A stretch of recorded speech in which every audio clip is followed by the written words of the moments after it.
मंदिरों का बहुत महत्व है। हमारे प्राचीन मंदिर एक्सीलेंट आर्किटेक्चर और कारीगरी का एग्जाम्पल है। कई मंदिर तो ऐसे हैं जो अपने आप में किसी रहस्य से कम नहीं है। आज हम आपको एक ऐसे ही प्राचीन और रहस्यमय मंदिर की कहानी सुनाने जा रहे हैं। हम बात करेंगे उत्तराखंड के केदारनाथ मंदिर की। ये मंदिर एक ऐसा अनोखा मंदिर है जिसे किसने बनाया इसके एग्जैक्ट प्रूफ तो मौजूद नहीं है, लेकिन मंदिर के निर्माण को लेकर हमारे एंशिएंट पुराणों में कई कहानियां मशहूर हैं। कोई कहता है कि इस मंदिर को महाभारत काल में पांडवों ने पाप से मुक्त होने के लिए बनाया, तो कोई कहता है कि इसे आदि शंकराचार्य ने 8वीं सदी में बनाया।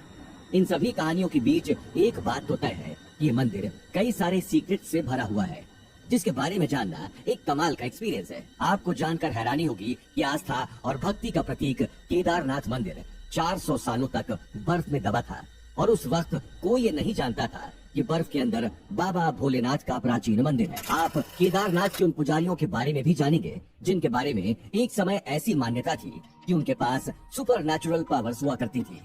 केदारनाथ महादेव का मंदिर करोड़ों श्रद्धालुओं की आस्था का केंद्र तो है ही, लेकिन अपने कमाल के निर्माण, अपनी रिमोट लोकेशन और एक रिच हिस्ट्री की बदौलत ये मंदिर कई नेशनल और इंटरनेशनल रिसर्चर्स को अपनी ओर अट्रैक्ट करता है।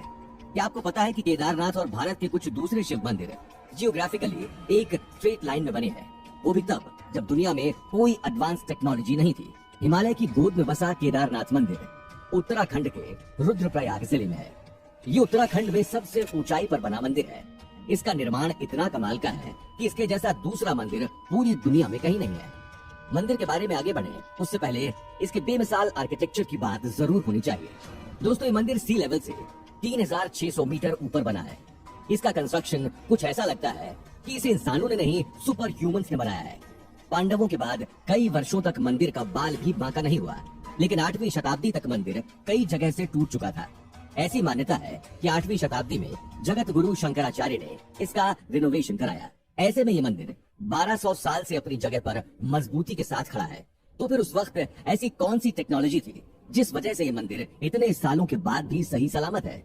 इसके पत्थरों को आपस में जोड़ने के लिए इंटरलॉकिंग तकनीक का इस्तेमाल किया गया है ना? वाकई कमाल का कंस्ट्रक्शन। जरा सोचिए कि आज हमें किसी बिल्डिंग को बनाने के लिए क्रेन्स, मैकेनिकल लिफ्ट्स और बहुत सी मॉडर्न मशीन्स की जरूरत पड़ती है। वहीं हजारों साल पहले हिमालय के रिमोट रीजन, जहां आसानी से चलना भी मुश्किल है, वहां इतने हजारों टन भारी पत्थरों से इतना विशाल मंदिर कैसे बनाया गया होगा? हम इसके बारे में भी आगे जरूर सुनेंगे। लेकिन दोस्तों, केदारनाथ मंदिर का इतिहास और निर्माण जितना हैरान करने वाला है, उससे कहीं ज्यादा एक्साइटिंग है केदारनाथ मंदिर की यात्रा, जो कि अपने आप में एक एडवेंचर है। माना जाता है कि केदारनाथ की यात्रा हजारों वर्षों से जारी है। आज भी केदारनाथ यात्रा 4 धाम की यात्रा में सबसे महत्वपूर्ण होती है। अगर आप केदारनाथ आना चाहते हैं तो समझ लीजिए कि केदारनाथ के आसपास कोई रेलवे स्टेशन नहीं है। इसका सबसे नजदीकी railway station Rishikesh railway station है, जो गौरीकुंड से लगभग 210 किलोमीटर है, और उसके लिए आपके पास सिर्फ 6 महीने का वक्त होता है, क्योंकि ये मंदिर साल में सिर्फ 6 महीने ही खुला रहता है। इस दौरान हम इंसान यानी आम लोग भगवान शिव की पूजा कर सकते हैं, लेकिन बाद के 6 महीने ये मंदिर बंद होता है। पुराणों के अनुसार इन 6 महीनों में यक्ष और गंधर्व केदारनाथ मंदिर आकर भगवान शिव की पूजा करते हैं। लेकिन इसके पीछे क्या वजह है, इस राज से भी हम आगे पर्दा उठाने जा रहे हैं। दोस्तों, क्या आप जानते हैं केदारनाथ मंदिर का निर्माण पांडवों ने कराया है? केदारनाथ मंदिर इतना पुराना है कि इसका जिक्र हमारे पौराणिक ग्रंथों में भी मिलता है।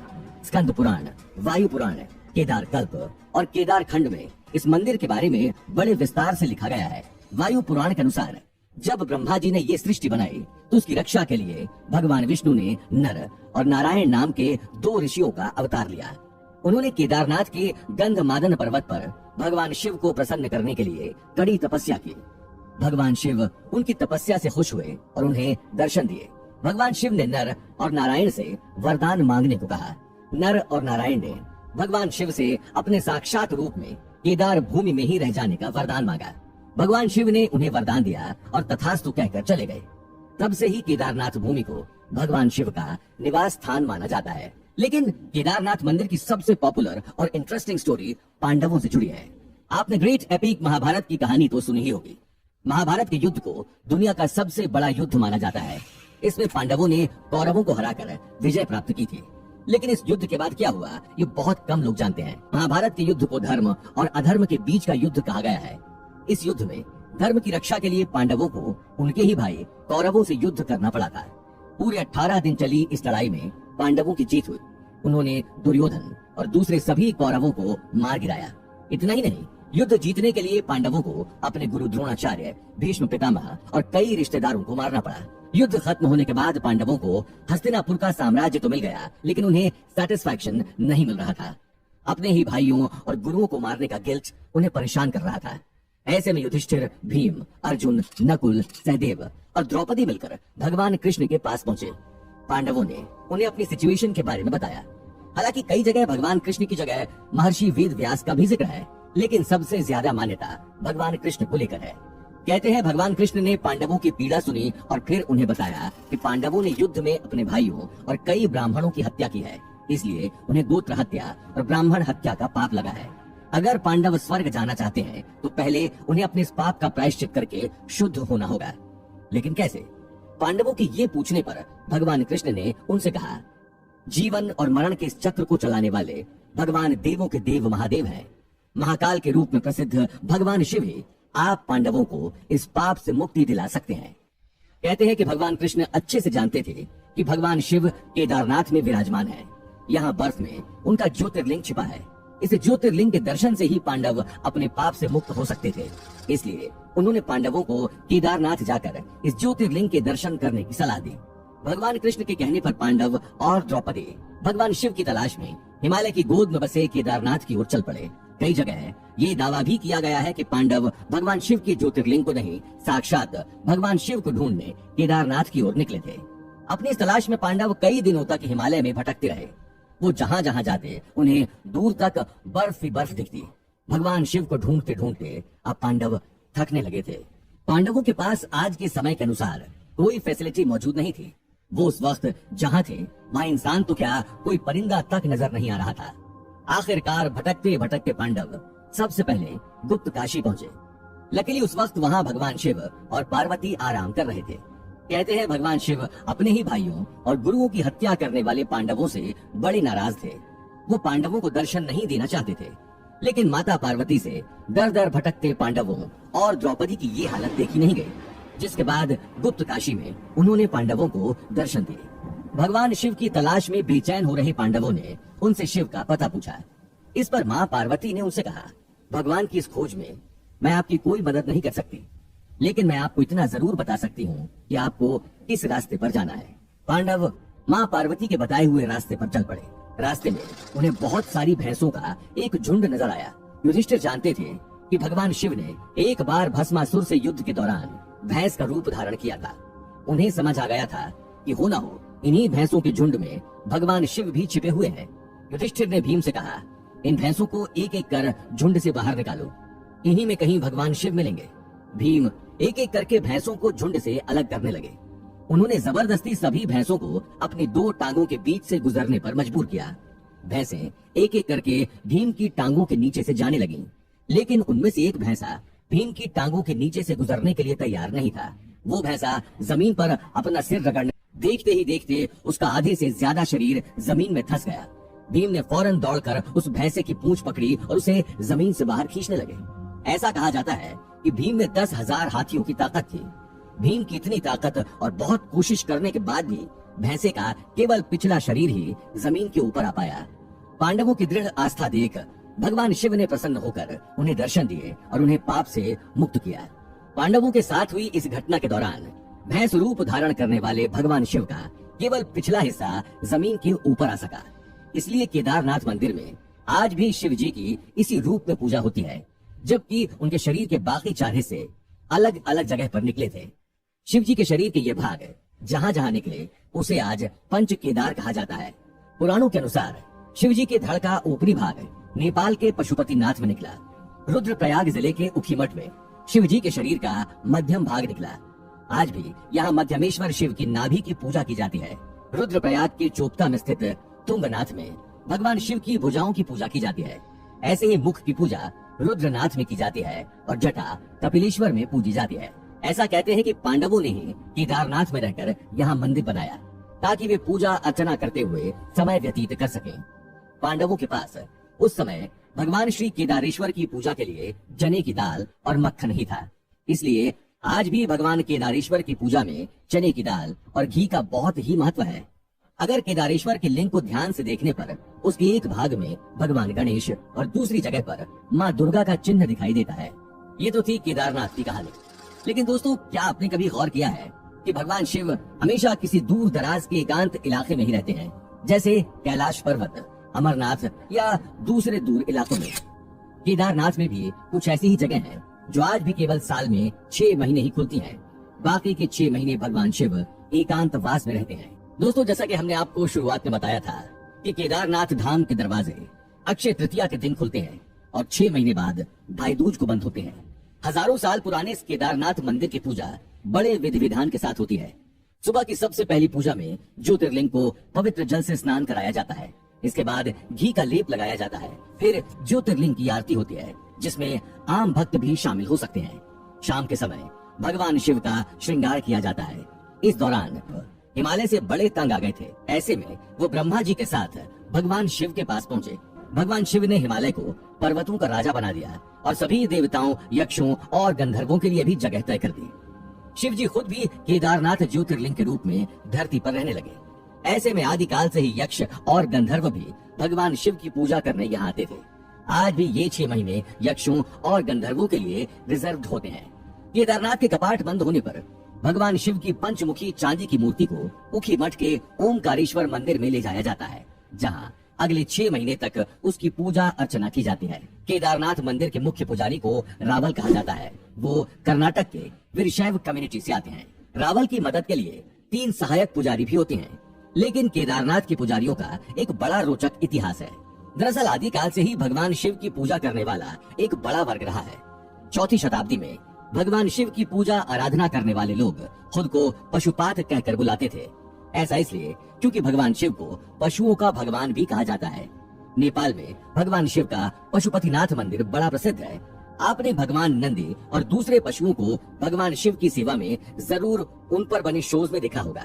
ऐसा कहते हैं कि पशुपात कम्युनिटी के लोग भी खुद को भगवान शिव का नंदी ही समझकर भगवान की पूजा करते थे। उनका रहन सहन और बर्ताव भी नंदियों की तरह होता था। वो शिव मंत्रों का जाप करते रहते और उन्हें सुपर नेचुरल पावर्स भी मिली थी। वहीं शिवजी के सेनापति वीरभद्र को ही आज भैरवनाथ के नाम से जानते हैं। ऐसी भी मान्यता है कि शमशान का देवता कहलाने वाले भैरव भगवान शिव के गुस्से से जन्मे हैं, यानी वो भगवान शिव का ही एक रूप है। इसलिए भैरव बाबा गढ़वाली संस्कृति के प्रमुख देवता है। केदारनाथ में भैरवनाथ का एक खुला मंदिर भी है। केदारनाथ के इतिहास के अनुसार 6वीं शताब्दी के बाद से ही केदारनाथ धाम में भक्तों और राजाओं की रुचि बढ़ने लगी थी। 10वीं शताब्दी के आते आते केदारनाथ एक प्रसिद्ध तीर्थ स्थल बन चुका था। इस वक्त तक केदारनाथ दूसरे तीर्थ क्षेत्रों से भी जुड़ चुका था। इस वक्त तक कई राजा भगवान शिव के दर्शन के लिए केदारनाथ पहुंचने लगे थे। 13वीं शताब्दी तक केदारनाथ के आसपास बहुत से राजाओं ने मंदिरों का निर्माण शुरू कर दिया था। देश के दूसरे इलाकों के पुजारी यहाँ भेजे जाने लगे। धीरे धीरे ये क्षेत्र एक प्रमुख और वेल कनेक्टेड तीर्थ क्षेत्र बन गया। चंपन तार जैसे प्रसिद्ध साउथ इंडियन पोइट्स ने तो 7वीं शताब्दी में केदारनाथ का उल्लेख अपनी कविताओं में भी किया था। बताया जाता है कि 13वीं से लेकर 19वीं शताब्दी के बीच नाथ और वीरशैव कम्युनिटीज काफी पॉपुलर थी। उन्हें भगवान शिव का सबसे बड़ा भक्त कहा जाता था। इन कम्युनिटीज के लोगों को भगवान शिव से जुड़े पुराण और ग्रंथ मुंह जबानी याद थे। वीरशैव समुदाय के अनुसार केदारनाथ उनके 5 मठों में से एक है। केदारनाथ के अलावा रामपुरी, उज्जैन, श्रीशैलम और वाराणसी अन्य मठ हैं। हर मठ के लिए एक जगत गुरु है। उन्हीं के शिष्य केदारनाथ गुप्त काशी के विश्वनाथ मंदिर, मध्यमेश्वर मंदिर और ओमकारेश्वर मंदिर उखी मठ में पुजारियों का काम करते हैं। केदारनाथ के बारे में बात हो और गढ़वाल के बारे में बात ना हो, ऐसा नहीं हो सकता। जैसा कि आपने सुना कि 13वीं शताब्दी के बाद से ही केदारनाथ कई राजाओं से लेकर सामान्य लोगों के लिए तीर्थ स्थल के रूप में प्रसिद्ध हो चुका था। इसके बाद अगली 4 सदियों तक केदारनाथ बद्रीनाथ धाम के आसपास कई छोटी छोटी रियासतें राज करने लगी। हर रियासत ने यहाँ अपना एक किला, जिसे गढ़ कहते हैं, उसे बनवाया। यहीं से इस क्षेत्र का नाम गढ़वाल पड़ा। ये छोटी छोटी रियासतें 16वीं शताब्दी में राजा अजयपाल की रियासत में मिलकर एक हो गईं। अजयपाल परमार वंश के एक राजा थे। ऐसा कहते हैं कि इस क्षेत्र की रिमोटनेस की वजह से ही अन्य क्षेत्रों के कंपैरिजन में इसका डेवलपमेंट धीमा हुआ। ऐसा भी माना जाता है कि इस क्षेत्र को एक नया रूप तब मिला जब यहाँ शंकराचार्य का आगमन हुआ। इस समय काल में भारत और तिब्बत के बीच व्यापारिक रिश्ते बन गए थे। ये तीर्थ यात्रा भी पैसे कमाने का एक मेजर सोर्स बन गई थी। नॉर्थ इंडिया से तिब्बत जाने के लिए बद्रीनाथ से होकर जाना पड़ता था, क्योंकि केदारनाथ अपने बड़े ग्लेशियर्स के कारण ज्यादातर बंद रहता था। इसलिए केदारनाथ फाइनेंशियल नजरिए से उतना जरूरी नहीं था। उस दौर में तिब्बत, सेंट्रल एशिया और रशिया जाने के लिए बद्रीनाथ एक प्रमुख रास्ता था। ब्रिटिशर्स ने इस रूट का खूब फायदा उठाया। उन्हें यहाँ सिल्क, कश्मीर वूल, सोना, नमक और बोरामकस मिलता था। साल 1815 में गोरखाओं को हराकर ब्रिटिश ने इस इलाके को अपने अधीन कर लिया। आपने दुनिया के कई अजूबों और उनसे जुड़ी अलग अलग कहानियां सुनी होगी। समय के साथ हर पुराना मंदिर, महल या दूसरा कोई मॉन्यूमेंट खराब होने लगता है। कई मॉन्यूमेंट वक्त की मार नहीं झेल पाते और खंडहर में बदल जाते हैं। लेकिन केदारनाथ एक ऐसा प्राचीन मंदिर है जो आज भी हजारों सालों से जैसे का वैसा खड़ा है। केदारनाथ मंदिर को भारी भरकम पत्थरों को जोड़कर बनाया गया है। ये अपने आप में एक अजूबा ही है। लेकिन आपको ये जानकर इससे भी ज्यादा हैरानी होगी कि ये मंदिर करीब 400 सालों तक बर्फ के नीचे दबा रहा। जब मंदिर कई जगहों से टूटने लगा तो 8वीं सदी में जगत गुरु शंकराचार्य ने इसे रिनोवेट कराया। लेकिन दोस्तों, क्या आप जानते हैं कि इसके कई सालों बाद दुनिया में एक लिटिल आइस एज भी आया? जी हाँ दोस्तों, 1300 टू 1900 AD के पीरियड को लिटिल आइस एज कहा जाता है। केदारनाथ तो पहले ही हिमालय की गोद में बसा एक मंदिर है। कहते हैं लिटिल आइस एज में बर्फ ने इस मंदिर को पूरी तरह अपनी चपेट में ले लिया। इसके बाद 400 साल तक ये मंदिर बर्फ के नीचे दबा था। इस दौरान किसी को ये अंदाजा भी नहीं हुआ कि इस सुनसान बर्फीले इलाके में कोई ऐतिहासिक मंदिर भी दबा हुआ है। Wadia institute of Himalayan geology Dehradun के वैज्ञानिकों ने इस बारे में डिटेल स्टडी की है। लाइकेनोमेट्रिक डेटिंग पत्थरों की उम्र जानने की टेक्निक है। वैज्ञानिकों ने लाइकेनोमेट्रिक डेटिंग के जरिए केदारनाथ मंदिर से जुड़े एक बहुत बड़े राज को दुनिया के सामने लाया है। वैज्ञानिकों ने दावा किया कि ये मंदिर 400 साल तक बर्फ के नीचे दबा था। अपने इस दावे को साबित करने के लिए उन्होंने कुछ सबूत भी दिए। वैज्ञानिकों ने बताया कि मंदिर की दीवारों पर बहुत सी पीली लकीरें या लाइंस बनी हैं। ऐसी लकीरें तभी बन सकती हैं जब कोई ग्लेशियर या चट्टान लंबे वक्त तक मंदिर की दीवारों पर रगड़ती रही हो। वैज्ञानिकों का दावा है कि मंदिर के अंदर भी ग्लेशियर में जमे रहने के निशान है, क्योंकि अंदर के पत्थर बाहर की तुलना में ज्यादा पॉलिश नजर आते हैं। आपकी जानकारी के लिए बता दें कि ग्लेशियर में सिर्फ बर्फ नहीं होती, इसमें चट्टानें और मिट्टी भी होती है। लेकिन हैरानी की बात है कि 400 साल बर्फ के नीचे दबे होने के बाद भी मंदिर का बाल तक बांका नहीं हुआ। लाइकेनोमेट्रिक डेटिंग के मुताबिक केदारनाथ रीजन में ग्लेशियर फॉर्मेशन 14th सेंचुरी में शुरू हुआ और 1748 तक चला, और केदारनाथ चोराबरी ग्लेशियर का ही हिस्सा है। ये मंदिर 3 तरह से पहाड़ों से गिरा है। मंदाकिनी नदी के तट पर बसा केदारनाथ ठंडियों के दिनों में पूरी तरह से बर्फ से ढका रहता है। हिंदू पुराणों के अनुसार भगवान शिव न केवल सेवियर है बल्कि डिस्ट्रॉयर भी है। इस मंदिर का निर्माण ही कुछ इस तरह किया गया है कि कोई भी नेचुरल डिजास्टर इसका बाल भी बांका नहीं कर सका। केदारनाथ मंदिर 85 फीट ऊंचा है। इसकी लेंथ 187 फीट और विड्थ 80 फीट है। इसकी दीवारें 12 फीट मोटी हैं और बहुत मजबूत पत्थरों से बनी है। ये पत्थर 6 फीट ऊंचे एक चबूतरे पर स्थित है। रिसर्चर्स ने केदारनाथ मंदिर के 4 अलग अलग हिस्सों से रॉक सैंपल्स लिए। इन रॉक सैंपल्स को माइक्रोस्कोप, एक्सरे और XRD सिस्टम की मदद से स्टडी किया, जिसमें उन्होंने पाया कि पत्थर क्वार्ट्ज, फेल्सपर और माइका से बने हैं। ये पत्थर नेचुरली डल व्हाइट कलर के हैं और इनमें बीच बीच में डार्क और लाइट बैंड्स हैं, जबकि मंदिर के एक्सटीरियर स्टोन वक्त के साथ काले पड़ गए हैं। रिलीजियस लिटरेचर और आर्कियोलॉजिकल स्टडीज के अनुसार ये मंदिर कम से कम 3000 साल पुराना है। हालांकि इस मंदिर की दीवारों पर बने आर्टवर्क 650 से 850 AD के बीच के बताए जाते हैं। पुराणों में मंदिर के आसपास ग्लेशियर होने का कोई जिक्र नहीं मिलता। इसलिए वैज्ञानिक मानते हैं कि मंदिर के पास ग्लेशियर की 3 वजहें हो सकती हैं। पहली ये कि ग्लेशियर मंदिर की मौजूदा लोकेशन से बहुत दूर हो।